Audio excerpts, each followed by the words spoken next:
अलामा इक़बाल नंढे खंड जो उहो अज़ीम शाइर आहे जंहिं पंहिंजे फ़िक्र ज़रिए न रुॻो हिंदुस्तान पर मिलत इस्लामिया खे नए फ़िक्र सां तवानो कयो त ॿिए तरफ़ ओलह जी ग़ुलामीअ खां आज़ादी ॾियारण लाइ जिदोजहद में हिसो वरितो। अहिड़नि ख़्यालनि जो इज़हार नाले वारे दानिश्वर लेखक ऐं इक़बालियात प्रोफेसर ख़याल आफ़ाक़ीअ वफ़ाक़ी उर्दू यूनिवर्सटी कराचीअ में इक़बाल डे जे हवाले सां कोठायल तक़रीब में कयो।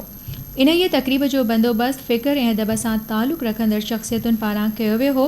तक़रीब खे ख़िताब कंदे नाले वारे शाइर इकरामुल हक़ शौक़ इसरार जमशेद ऐं ॿियनि चयो त अलामा इक़बाल मुसलमाननि लाइ जंहिं मुल्क जो ख़्वाबु ॾिठो हो उहो मुल्क न रुॻो अॼु दुनिया जे नक्शे ते मौजूदु आहे पर तेज़ीअ सां आलमी दुनिया में अहम मक़ाम बि हासिलु करे रहियो आहे। हुन चयो त वक़्तु अची वियो आहे त अलामा इक़बाल जी सोच खे आम करण लाइ हर सतह ते मज़बूत कोशिशूं कयूं वञनि। हीअं हुयूं हिन वक़्त ताईं जूं ख़बरूं। हाणे असांखे इजाज़त ॾींदा अल्लाह निगहबान।